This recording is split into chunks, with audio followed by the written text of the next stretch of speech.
नमस्कार, भव्य भारत न्यूज में आप सभी दर्शकों का स्वागत है। एक चाहत होती है जनाब अपनों के संग जीने की, वरना पता तो हमें भी है कि ऊपर अकेले जाना है। संग जीने की जो चाहत है, इसके लिए लोग अपनी गाढ़ी कमाई से घर बनाना चाहते हैं, आशियाना बनाना चाहते हैं, फार्म हाउस बनाना चाहते हैं, यहाँ तक कि कुछ इस तरह का बनाना चाहते हैं जिसकी तुलना स्वर्ग से की जा सके। लेकिन क्या आपको पता है कि जिस महल, जिस भव्य वाटिका या जिस हम घर का निर्माण करने जा रहे हैं, उसकी मिट्टी किस तरह की है, वह किस तरह से हमें फल देगी या हमें कहीं गड्ढे में गिरा देगी। आज ये प्रमुख जो विषय है, आज चर्चा का विषय है, ये बहुत कम पंडित होंगे जो आपको बताएंगे, लेकिन हम आपको अपने वीडियो के माध्यम से आज ये बताने की कोशिश कर रहे हैं कि एक जो अदना व्यक्ति होगा जो घर बनाने जा रहा है, वो भी ये बात समझ पाए मिट्टी को देख के कि किस मिट्टी पर वो घर बनाए और कौन सी मिट्टी उसको फलित होगी। चर्चा करने के लिए आज हमारे साथ स्टूडियो में मौजूद हैं आचार्य पंडित पुष्पेंद्र जी। पंडित जी, स्टूडियो में आपका बहुत बहुत स्वागत है। नमस्कार। आज का विषय बहुत ही गूढ़ विषय है और हम ये जानने की कोशिश करेंगे कि मिट्टी के बहुत ही ज्ञाता हैं, बहुत से लोग हैं, लेकिन एक आम आदमी समझ नहीं पाता कि वो अपनी गाढ़ी कमाई से जब घर बनाने जा रहा है तो वो किस मिट्टी पर घर बनाने जा रहा है, उसकी क्या महत्ता है, वो मिट्टी किस तरह से फल देगी। आप इसके विशेषज्ञ हैं, आप ज्ञाता हैं, तो आप बताने की कोशिश करेंगे हमारे दर्शकों को कि किस तरह से वो अपनी मिट्टी का चुनाव करें या जमीन लेते समय किस तरह से अपना उसका ध्यान रखें। जी, पहले तो मैं आपके सभी दर्शकों को नमस्कार करना चाहूँगा और उन सभी सज्जनों को जो ज़मीन खरीदने जा रहे हैं या जिन्होंने अपने घर का एक नया सपना देखा है और उस सपने को वो परिपूर्ण करने के लिए अपने पूरे जीवन की पूंजी लगाने वाले हैं। लेकिन अज्ञानवश जो है हम लोग क्या करते हैं कि बिना जांचे परखे भूमि खरीद करके उसमें भवन बना देंगे या उस पर दुकान बना देंगे या उस पर कोई अपनी फैक्ट्री लगा देंगे या व्यवसाय शुरू कर देंगे। लेकिन उस भूमि की गुणवत्ता कैसी है, किस कलर की है, किस स्वाद की है और वो आगे क्या फल देगी, इस विषय में हम जानकारी नहीं पा। वैसे तो ये जैसे हम लोगों को पढ़ाया जाता है, कृषि में पढ़ाया जाता है, चाहे और भी जो हम प्राइमरी स्कूल में है पढ़ाया जाता है कि मिट्टी 6 प्रकार की होती है जी।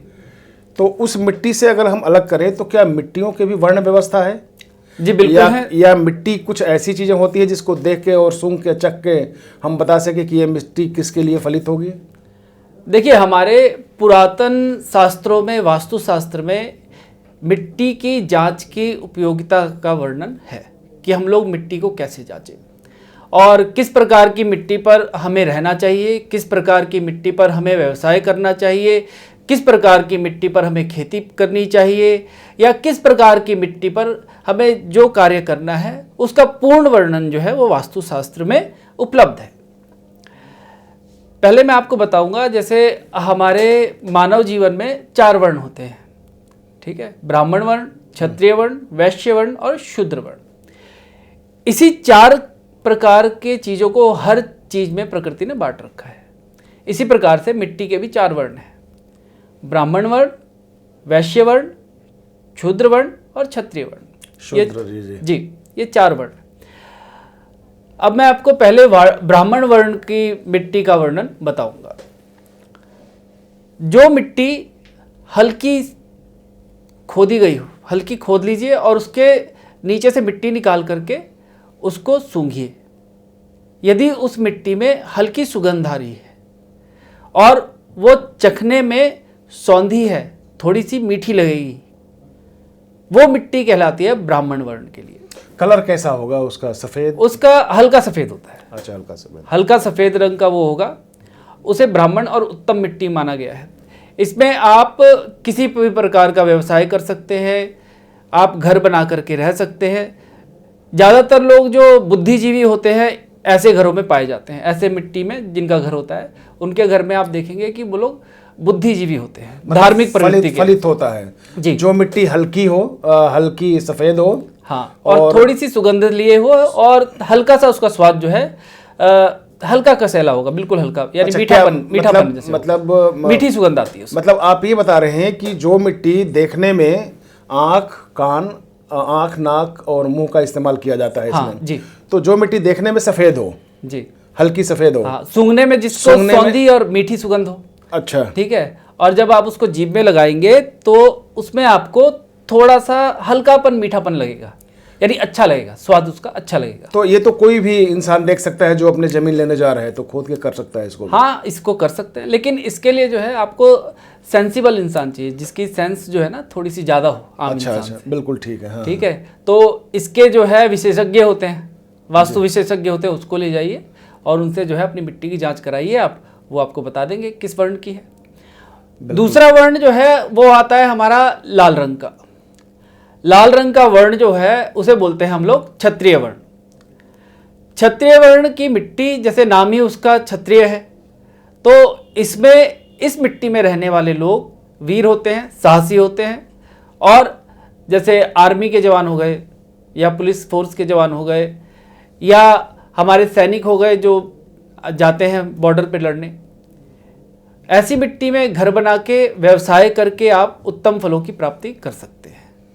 ये मिट्टी भी फलित होती है, मतलब क्षत्रियों के लिए होती है, और इस पे ऐसी मिट्टी पे जो हल्का सा लाल रंग लिए हो या फिर पूरी तरह से लाल हो, ये आपको मिट्टी जैसे आप खोदेंगे थोड़ी सी इस मिट्टी में, तो जैसे एक हाथ खोद लीजिए, उसके अंदर से जो मिट्टी निकलती है उस मिट्टी को आप हल्का सा सूंघेंगे, ठीक है, तो इस पर हल्की सी गंध आएगी आपको, बिल्कुल हल्की। जी जी, और चखने में ये आपको बिल्कुल हल्की कसैली लगेगी, हल्के कसैले रंग की अच्छा, हाँ, लगेगी, और लालिमा लिए हुए मिट्टी होगी, यानी तो पूरी लाल नहीं होगी, तो यानी उसमें आप ऐसे देखेंगे ना तो हल्की लाल लाल मिट्टी होगी। अच्छा, तो मतलब यहाँ के और मिट्टी से हल्की लाल होगी। जी, यहाँ से और मिट्टी से जो है वो हल्की लाल होगी, और इसमें जो आदमी होंगे वो वीर होंगे, जो इसका अन्न खाएंगे। जब यहाँ पर खेती होगी तो ये अन्न जो पैदा होगा, इसमें आपका ये प्राकृतिक गुण आएगा कि उस मिट्टी में उगे हुए अन्न को खाने से वो वहाँ पर जो जनता है वो वीर स्वभाव की होगी। कुरुक्षेत्र की जमीनें भी तो लाल है इसी तरह तो से। सर वहाँ पर इतनी बड़ी लड़ाई हुई, ठीक है, वो तो रक्त रंजित हुई ना। जी जी, वो पहले लाल कहाँ थी, वो तो इतने सारे के सारे वीरों ने अपनी जीवन का जो है बलिदान दिया, तब जाके वो लाल हुई।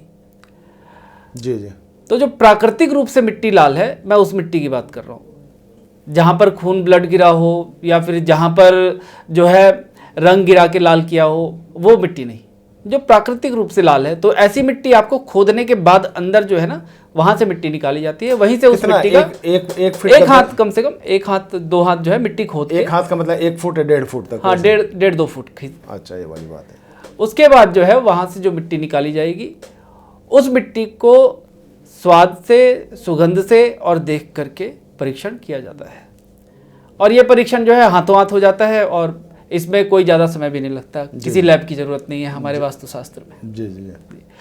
अब तीसरे प्रकार की जो मिट्टी होती है वो होती है पीले रंग की, ब्राह्मण, क्षत्रिय, वैश्य। वैश्य। ये जो है वैश्य होता है मिट्टी का वर्ण। इस मिट्टी को उपजाऊ मिट्टी भी बोलते हैं। जैसे वैश्य होता है, वैश्य सबका भरण पोषण करता है, और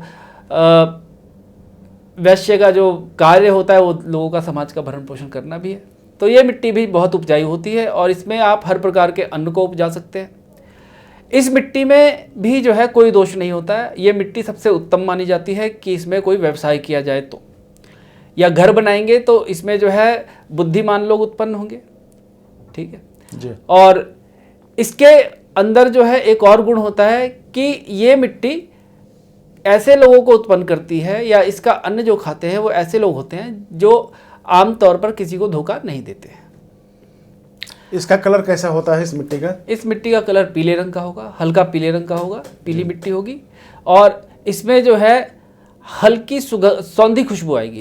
इसमें आपको कसैली खुशबू नहीं आएगी, इसमें सौंधी खुशबू आएगी, और सौंधी खुशबू आकर के ये मिट्टी आपको स्वाद में हल्की तीखा जो होता है, अच्छा, तीखापन लिए हो, हल्का तीखापन ये आती है, ऐसी होती है जी। इसके ऊपर आप मंदिर बना सकते हैं। अच्छा, यदि मंदिर बना करके इसमें साधना की जाए तो बहुत शुभ और बहुत अच्छे फल जो है प्राप्त होते हैं। लेकिन मैं क्षत्रिय वर्ण की जो मिट्टी होती है उसमें मंदिर बनाने का या कोई धर्मशाला बनाने का जो है एडवाइस नहीं दूंगा। अच्छा, नहीं देंगे आप? नहीं, क्योंकि उसमें क्या है, मन अशांत रहता है थोड़ा, क्योंकि वो थोड़ा सा क्षत्रिय वर्ण है ना। अच्छा, तामसी हो जाएगा, तामसिक, हल्का जोशीला इंसान हो जाएगा। और ब्राह्मण वर्ण और वैश्य वर्ण में क्या होता है, इंसान जो है थोड़ा सा सात्विक रहता है। जी जी, उसमें तामसिकता इतनी आती नहीं है।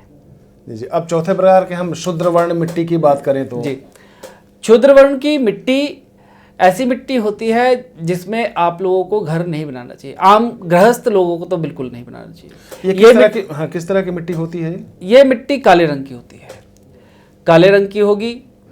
ऐसी मिट्टियाँ आपको ज़्यादातर मिलेगी शमशान घाट के आसपास, ठीक है, या फिर कोलरी जहाँ होता है, कोयले की खानें जहाँ होती हैं वहाँ पर।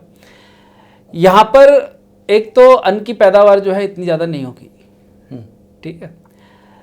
दूसरा, यहाँ पर जो लोग होंगे वो तंत्र मंत्र करने में ज़्यादा तेज होते हैं। अच्छा, साधना के लिए? साधना के लिए, तंत्र मंत्र के लिए ये उपयोगी मिट्टी होती है। इसमें यही सब चीज़ें भी करनी ज़्यादा अच्छी रहती है। लेकिन इसमें अगर मकान बनाना है तो एक ही व्यक्ति बना सकता है, जिसे प्रशासन में जाना हो या जिसे राजनीति में जाना हो या राजनीति में अपना भाग्य चमकाना हो, वो काली मिट्टी में घर बना करके रह सकता है। अच्छा जी, ये वाली चीज़ है।